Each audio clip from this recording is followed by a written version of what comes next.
Once upon a time, in a small town by the sea, there was a man who was unlike anyone the townspeople had ever seen. He lived in a dark cave at the edge of town, away from everyone.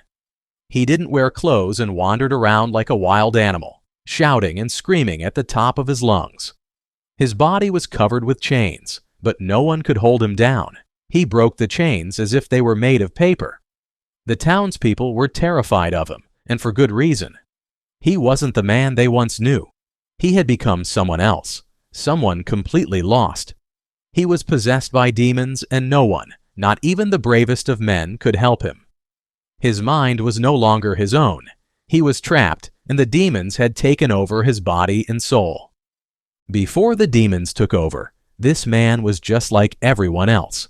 He had a family and friends. He lived a normal life, working and laughing like any other person. But one day, something went wrong. The demons slipped in, slowly taking control of his mind, his body, his very spirit. Over time, they overwhelmed him completely. He couldn't fight them off, and he lost everything. His family couldn't handle him anymore, and he was forced to leave the town. He moved into the cave, away from everyone. He became a prisoner in his own mind, forever tormented by the voices inside. And though he was surrounded by nothing but darkness, he didn't care. It was his only escape from the demons that had taken hold of him. But he wasn't truly free. He could feel the evil consuming him, and it only grew stronger. The people of the town tried everything to help him. They would visit him, offering food, hoping to calm him down, but the man never accepted their help. He would only yell at them, rage at them, with no way to stop the madness inside. The people locked him in chains to try to control him, but that only made things worse. The chains couldn't hold him, and he broke free again and again. Eventually, they gave up on him. He became nothing more than a shadow in their minds, a story they whispered about to scare their children. "Stay inside," they'd say. "Don't go near the cave.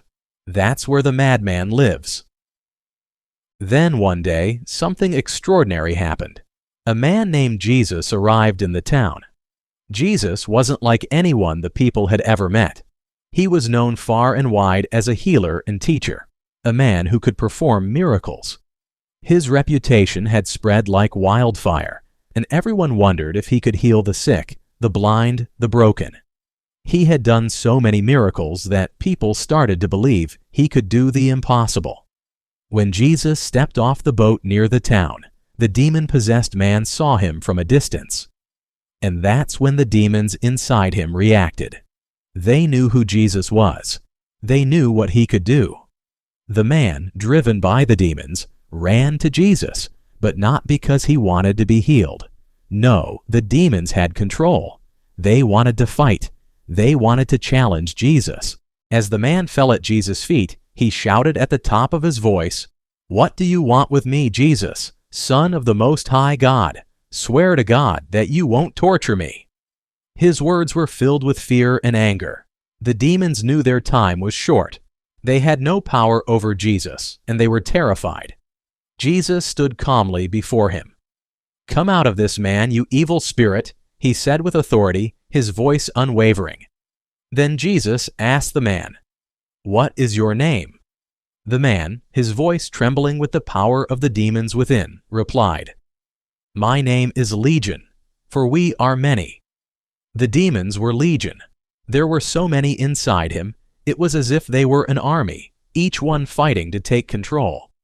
The man's eyes were wild, but Jesus wasn't afraid. He looked at the demons with the power of God behind him. The demons begged him not to send them into the abyss, a place of torment. Instead, they asked if they could go into a herd of pigs nearby. Jesus, with a simple command, allowed the demons to enter the pigs. And the moment they did, something miraculous happened. The pigs, driven by the demons, began to panic.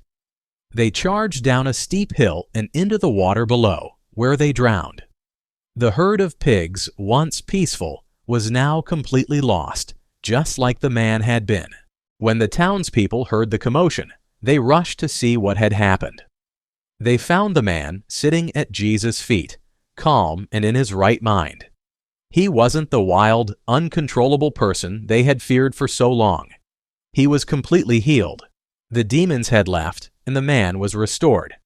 But the townspeople didn't know what to think. They saw the pigs floating in the water, and they were filled with fear and confusion. They had heard the stories of Jesus' power, but seeing it firsthand was too much for them. They asked Jesus to leave, afraid of the power he had displayed. Jesus didn't argue. He simply got into the boat and prepared to leave. But the man who had been healed begged Jesus to take him with him. He wanted to follow Jesus, to learn from him, and to never be separated from the one who had saved him. But Jesus said, "Go home to your family and tell them how much the Lord has done for you and how he has had mercy on you." So the man returned to his town, telling everyone what had happened to him. He told them how Jesus had healed him, how the demons had been cast out, and how he was now free. The people were amazed, and they couldn't believe it, but they saw the man's transformation. The wild man from the cave was gone, and in his place stood a man with a calm spirit and a clear mind. The story of the man who had demons cast out of him into the pigs spread far and wide. It became a powerful reminder of Jesus' authority and power, and how no one, no matter how lost or broken, is beyond the reach of God's mercy. Jesus had not only healed this man, but he had shown the world the power of redemption. And as the man shared his story, more and more people began to believe. The miracle of the pigs and the man's healing would live on in the hearts and minds of the people, reminding them of the life-changing power of Jesus.